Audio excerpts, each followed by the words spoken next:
Fala galera, eu sou o Omar. Eu sou o Arthur. Bem-vindos a mais um vídeo.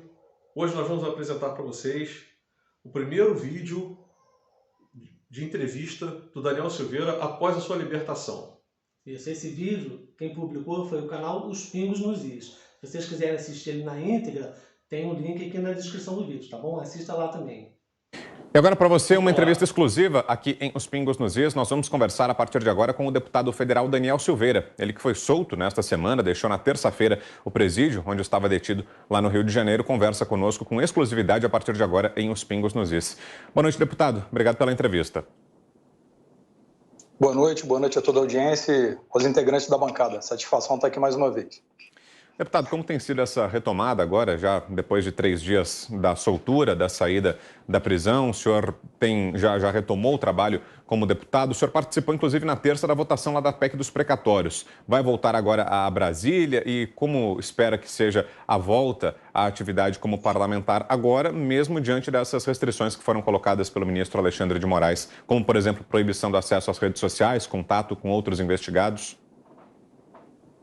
Sim.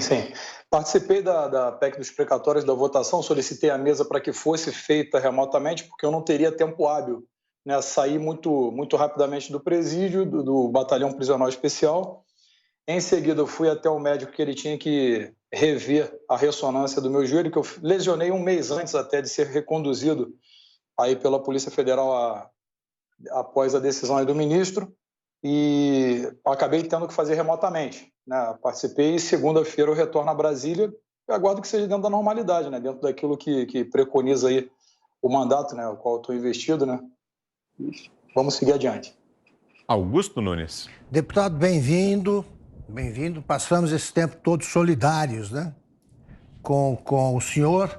Eu queria saber só o seguinte, como foi a sensação que o senhor sentiu ao reencontrar deputados que votaram a favor da sua prisão?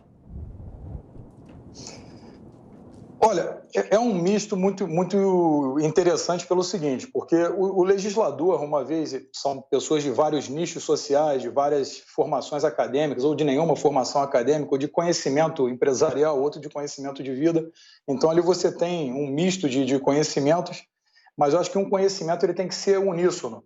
Uma vez que você vai legislar, você jura defender a Constituição, independente da pressão que você venha a sofrer ou não, você tem que defender aquilo que está ali escrito, né? E não nasceu do dia para a noite, tiveram vários juristas ali participando de uma Assembleia Nacional Constituinte, que independente de ideologia política, o óbvio você não tem que explicar que a grama é verde, ela é verde por si só, você não tem que dar explicação a ninguém, então você tem que defender aquilo com unhas e dentes, com sacrifício da própria vida até, quiçá podemos dizer assim. Então, a sensação é estranha porque nós sabemos que os deputados queriam votar para revogar a prisão, mas sofreram pressões de outro poder, o que é totalmente inadmissível.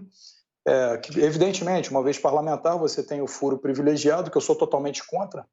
O foro eu acho que deveria cair, porque você ficar refém, na verdade, de um único tribunal que pode marionetar, assim por dizer, o parlamentar dentro do seu processo, olha, vamos tocar esse processo à frente, se você não votar esse projeto, se você votar, se você não fizer assim, se você não fizer assado, então você acaba complicando o poder legislativo que vem diretamente do povo, né, a vontade e a representação popular, para que você tenha uma pessoa que está mais presa do que eu em amarras processuais do que dentro de um presídio, então fica complicado você ter essa questão.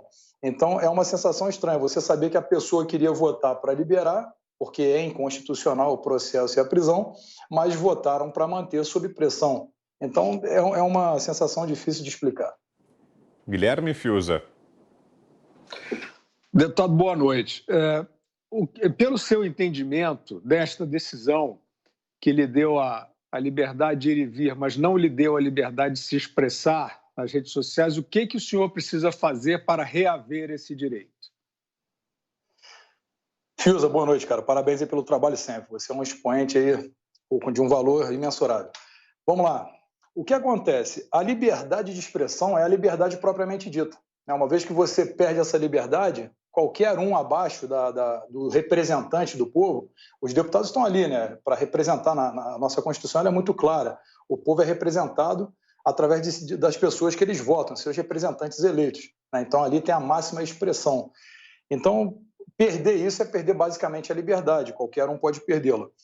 E de forma que é uma forma, né, é a censura, e hoje a nossa Constituição não permite isso. Mas, para reaver, eu tenho que entrar com pedido, entrar com recursos dentro no próprio STF, ou seja, processualmente.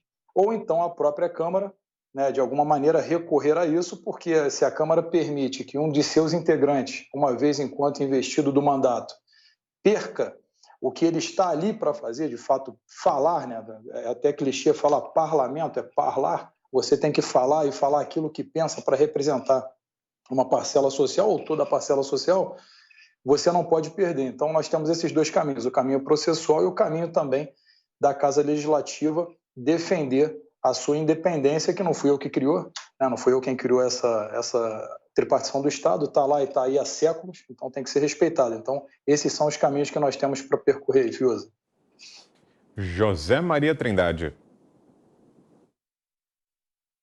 Salve, deputado. Olha, deputado, olhando o que o senhor postou antes e até agora, o senhor retiraria alguma fala, alguma expressão que o senhor usou durante o processo anterior à prisão? Você diz do vídeo? Você diz do vídeo? Sim, de do tudo, vídeo? inclusive do vídeo. Você fala do vídeo? Claro. Sim. O vídeo, na verdade, assim, eu vou ser muito honesto aqui, o vídeo ele foi feito em um momento passional e qualquer um pode falar aquilo que pensa em um momento passional. Caso incorra em algum crime que venha a ofender alguém, é um crime contra a honra. Esse crime, previsto também no Código Penal, são crimes, calúnia, injúria e difamação, eles não representam cerceamento de liberdade para ninguém, nem para um engenheiro, para um médico, para um gari, para uma merendeira, para um cozinheiro, tanto menos para um parlamentar, muito mais para um parlamentar.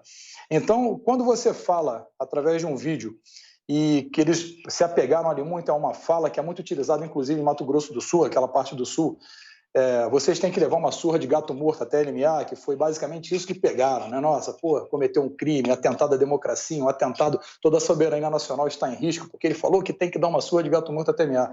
Isso é figura de linguagem. Se nós tivermos que explicar a semântica de cada palavra para alguém que tem notável saber jurídico, acaba ficando uma coisa um pouco complicada, porque você pega a palavra, a pessoa entende que é um crime, pega o tipo objetivo penal e quer aplicar no cidadão.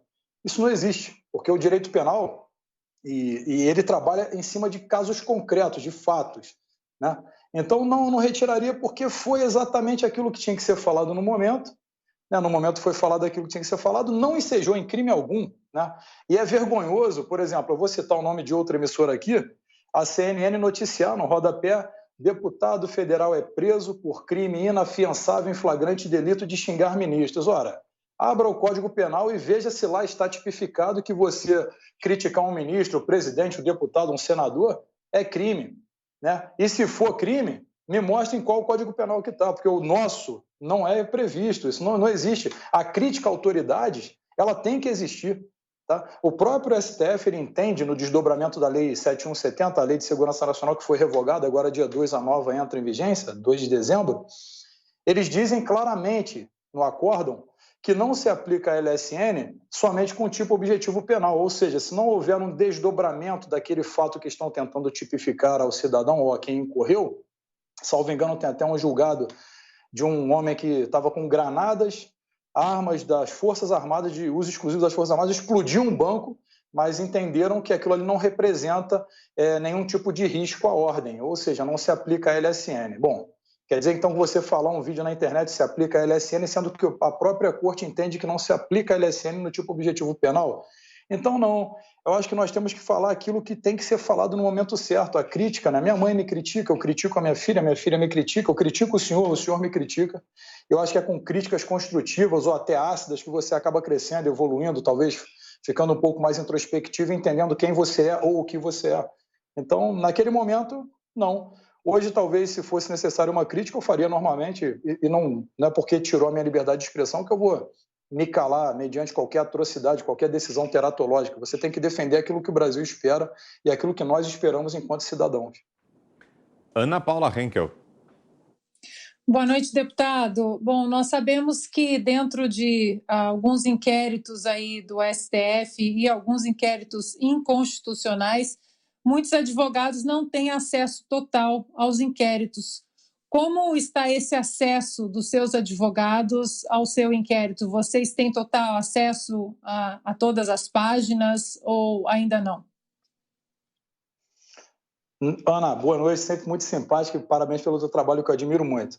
Olha, na verdade não. Esse inquérito ele já nasce de uma inconstitucionalidade absurda, né? Para as pessoas que não entendem, esse inquérito 4781, ele nasce da parte inerte do judiciário, que é o juiz, né?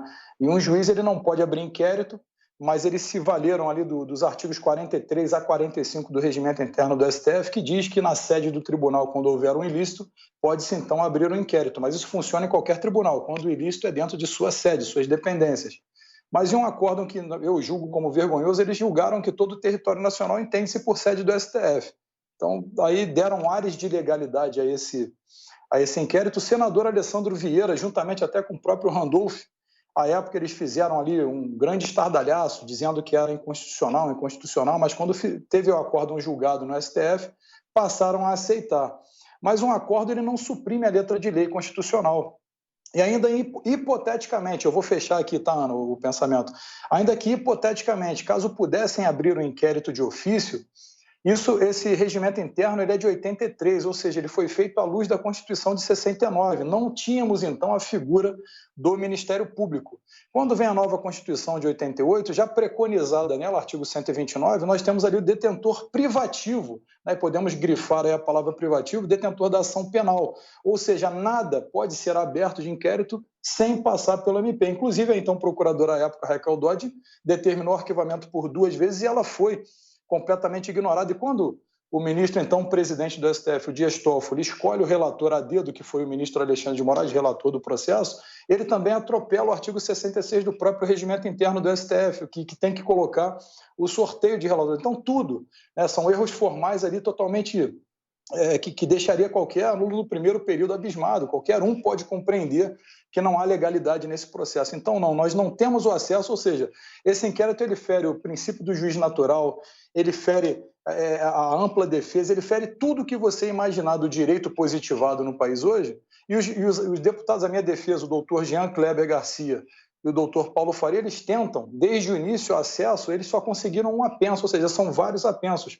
Mas o pequeno apenso que nós tivemos acesso, ele não diz nada, ele não tem nada, né? Porque são coisas tão vazias, são colagens de internet, matérias de revistas, prints de Twitter, Instagram e Facebook e links de vídeo para tentar fazer florear uma coisa que não existe, não tem nenhum tipo penal. A própria denúncia que o vice-PGR Humberto Jacques direcionou, citando teoria das cavernas de Platão, Shakespeare, né? Foi até a história grega, a literatura romana, para tentar criar um cenário de crime, mas não tipifica nada, não tem nada ali objetivo. Você não trabalha com, eu acho que poderia acontecer um crime com a fala dele. Isso não existe no direito penal.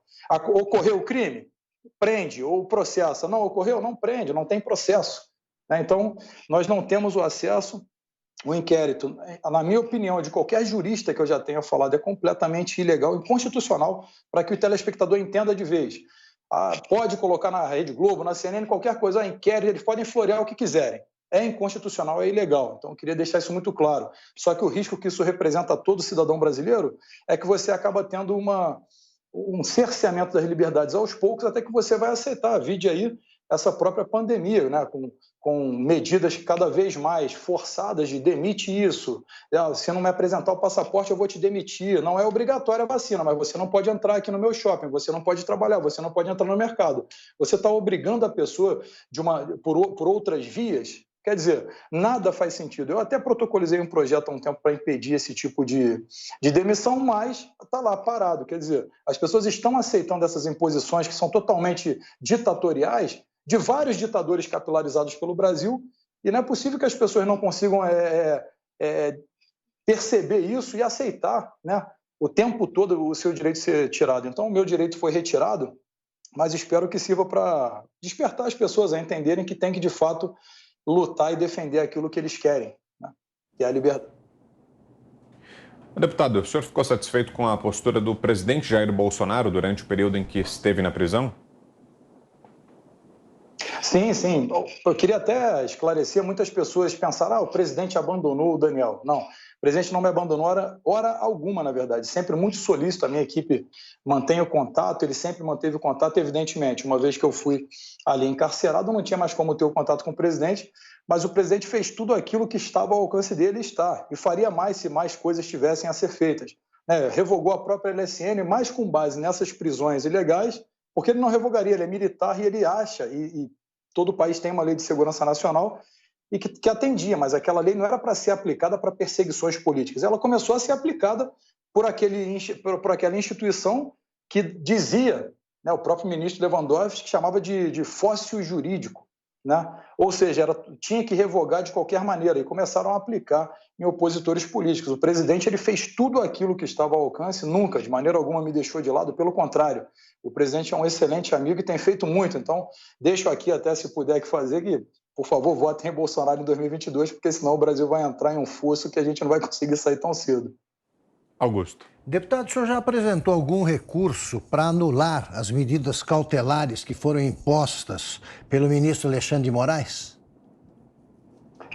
Augusto, apresentamos ontem no sistema um embargo de declaração, porque na decisão das cautelares que ele coloca, ficou muito subjetivo, né? A subjetividade ela não pode fazer parte de um processo, porque quando ele fala que falar nas redes através de terceiros, aí, por exemplo, eu tenho fotos com pessoas da Bahia, do Ceará, de São Paulo, do Rio, se alguma pessoa posta uma foto e fala a meu respeito e diz lá, estou falando pelo deputado, e outro fala, como que eu vou responder a isso se eu não tenho acesso, não tenho como controlar? Isso é exponencial, né? Capilariza muito, vai para todos os lados. Então, nós pedimos ali que ele listasse, né? Deixasse bem específico o que é responder por terceiros, né? Porque isso é impossível de se fazer o controle. Então, aí entramos com esse embargo de declaração, vamos aguardar a resposta. Assim, eu vou te falar que eu fico muito insatisfeito de ter que falar sobre isso, porque isso jamais existiria, de fato, em um Estado de Direito. Tá? Essa situação jamais existiria. Né? Você tem 2 deputados federais que estão censurados, o Otônio de Paula e eu, né, da deputada Daniel Silveira. Quer dizer, é uma coisa tão desconfortável que é como se você tivesse que explicar uma coisa tão óbvia para as pessoas. Né? Olha o que você está fazendo, pedindo à corte máxima do país para você ter seu direito de liberdade devolvido de expressão. É uma coisa que é realmente muito confusa para mim. É uma coisa que eu não consigo compreender. Fiuza. Deputado, o senhor considera que houve abuso por parte do STF no seu caso? E se houve, de onde o senhor considera que deve vir a contenção a esse abuso? Sim. Olha, para ser muito honesto e sendo claro, como sempre, tudo foi abuso. Tudo foi abuso de poder, abuso de autoridade, um ego exagerado, foi uma vaidade exagerada. E isso tem que partir do Senado. Né? Quando você tem o controlador da Suprema Corte, que acaba ficando ali leniente com aquilo que está sendo feito com as pessoas. Não está falando... Quando me prendeu, Fiuza, não prendeu o deputado Daniel, prendeu milhares, milhões de vozes, pode-se dizer. Se fosse com o presidente, prenderia metade do Brasil junto com ele, assim consecutivamente. Então, se o Senado não tiver ali, né, vamos colocar a clareza moral da maioria dos membros do Senado, de pautarem os impeachments que estão ali, empilhados ali, pedidos de vários ministros, né? Tem um que tem 18 pedidos de impeachment, né? Se ao menos não forem analisados e colocados para que o plenário resolva e coloque ali e julgue se o ministro realmente incorreu em um crime, que seja empichado. Né? Não tem sentido, são 130 anos e nenhum nunca foi empichado. É o que nós queremos? Não, nós não queremos nenhum deputado que perca o mandato cassado por corrupção, não queremos senadores cassados, não queremos ministros empichados. Só que se ocorrer o crime, ocorrer a quebra daquilo que foi jurado, sim, ele tem que ser empichado. O ministro do STF não é intocável. São pessoas ali, né, que uns são inteligentes, outros nem tanto, mas tem um amigo que é amigo de não sei quem, e o outro conhece um amigo que toma café com o presidente e é indicado porque escreveu um livro. Isso tornou brilhante. Quer dizer, você tem desembargadores brilhantes que são totalmente anulados, que poderiam estar lá com tempo de mandato, mudar o STF colocando tempo de mandato. Tudo isso são defesas e teses que eu sempre defendi, sendo em PEC, projeto e tudo mais, e eu acho que o Senado deveria fazer o mesmo. né? O próprio senador Lazier Martins tem lá uma ótima PEC para modificar o modus operandi, a composição do STF, está lá parada, enquanto eles incorrem alguns erros da lei. Se você pegar a lei 1079 de 1950, que é a lei de impedimento, você vai ver muitas coisas ali que eles já incorreram inúmeras vezes, de forma, podemos colocar, contumaz, na verdade. Eles foram fazendo e tudo bem. Quer dizer, temos que ter senadores comprometidos com esse tipo de atuação. Não adianta ficar preso ali às amarras do medo do processo e deixar isso acontecer para sempre. Deputado, além da prisão ilegal, o ministro Alexandre de Moraes impôs ao senhor um castigo adicional, que é a incerteza. O senhor viveu meses sem saber o que iria acontecer amanhã, ou quando seria encerrado esse período da prisão. Como é que é essa sensação, deputado? É uma sensação mais de revolta do que qualquer coisa, né? Você acompanha a mídia, lá nós temos televisão e tudo mais, então você acaba acompanhando a mídia via a Rede Globo inventar processos que eu nunca enfrentei. Inclusive falou que eu fui preso por tráfico de anabolizantes, querendo ligar talvez o meu porte físico a alguma narrativa. Eu nunca tive nem processo a respeito disso, como se eu tivesse sido preso em flagrante. Falou que eu já fui preso na polícia 90 vezes por apresentar atestado falso. Mentira, eu quero que me apresente isso. Eu era preso na polícia militar porque chama-se prisão administrativa. Lá nós chamamos aquilo, o chamado coturno sujo, barba por fazer. Quando você chega, barba está por fazer, prende. Porque no militarismo, o presidente é militar, foi preso inúmeras vezes administrativamente. Por quê? Qualquer coisa enseja uma prisão administrativa, isso não é prisão criminal. E eles tentaram usar isso no consciente coletivo como uma narrativa que eu fosse um mau elemento, realmente, sou extremamente perigoso. Mas é tudo mentira e, evidentemente, vai ser tudo cobrado aí no momento certo e devido. Mas a sensação, Augusto, é uma sensação mais de impotência, porque você lê uma coisa, né, quando você lê que é a Constituição, o Código Penal, uma lei, você se pauta naquilo, o advogado vai se pautar naquilo. Foi isso que meus advogados fizeram, né? Ingressamos com inúmeros HCs, inúmeras petições, inúmeros pedidos de revogações, inúmeros embargos de declarações, e consecutivas vezes foram literalmente ignorados, ao passo que quando o MP entrava com uma petição, era analisada quase que instantaneamente para prejudicar, né? O ministro relator, ele disse que eu tentei fugir da Polícia Federal porque um policial federal... Isso aqui, eu faço até uma denúncia aqui em rede nacional. O policial federal mentiu, ele inventou, a minha casa ela é totalmente monitorada, em 360 graus. Eu enviei para ele o link do Google Drive desde o início da diligência até o final, não apareço hora nenhuma. E se eu quisesse fugir, eu teria fugido. Para que eu vou fugir daquilo que é ilegal e está errado? Não. Eu queria mostrar realmente que estavam acontecendo coisas absurdas e perigosas. Então, o meu muro tem 5 metros de altura. Eu estava com o joelho imobilizado. Ele disse que eu pulei, ouvi e retornei. Eu falei, como? É humanamente impossível. Então, mostrei também, falou que eu violei a tornozeleira 30 vezes. Eu solicitei a perícia federal. Eu falei, não, eu quero a perícia porque eu vou demonstrar que não foi rompida, não foi violada. E está aí, vai sair a perícia e vai dar que realmente não foi violada. E ele se pautou em uma matéria de revista para manter essa prisão, para, de fato, manter. Então, a sensação, Augusto, é de impotência total, porque você vê que a defesa se empenha dentro do processo e o processo não foi respeitado pelo outro lado. E não foi mesmo. Isso está documentado em centenas e centenas de laudas. Quer dizer, nós temos como comprovar tudo materialmente e foi ignorado. Ao passo que o outro falava assim, olha, Shakespeare falou isso. Não, então prende porque Shakespeare falou isso. Mas é a Constituição, é o Código Penal. Então, realmente, é a sensação de impotência. Mais uma pergunta ao deputado Daniel Silveira, agora Guilherme Fiuza. Deputado, essa sua denúncia é muito grave, né? Um agente da Polícia Federal, né, segundo o senhor, teria forjado, né, a tese de tentativa de fuga. O senhor é um ex-policial. Como o senhor se sente diante de um policial agindo dessa maneira e em relação à corporação, à Polícia Federal? A sua confiança nessa corporação diminui? O senhor pensa em algum movimento institucional de repúdio a esta conduta desse agente? Claro. Eu vou te explicar rapidamente o que aconteceu. Primeiro, eu não saí em momento algum porque eu estava na minha cama. E quando eu saio diretamente para a viatura, Eu desço e chego até o IML e eu falei, não preciso fazer o exame, eu estou bem, só estou com o meu joelho lesionado que já estava mesmo, então está tudo bem, não estou com nenhuma marca, vocês não me agrediram e tudo mais. Evidentemente o IML é para isso, para que tenha depois a audiência de custódia. Então o senhor pode, deputado, assinar, perdão, o senhor pode assinar aqui que está abrindo mão do exame? Claro, eu assinei um documento, um único documento, em que eu abri a mão do exame. Eles juntaram mais 6 documentos, como se eu tivesse sido ouvido a termo, com uma declaração minha, e botaram essa última folha assinada como se eu tivesse assinado e concordado com tudo aquilo que estava escrito. Isso foi de uma vileza, de uma baixeza, isso é um crime, o que foi feito por esse agente, e o delegado ali realmente ele saiu um pouco, margeou bastante a lei, porque quando ele faz isso, ele frauda um documento. E essa alegação desse policial, eu tenho as imagens que confrontam.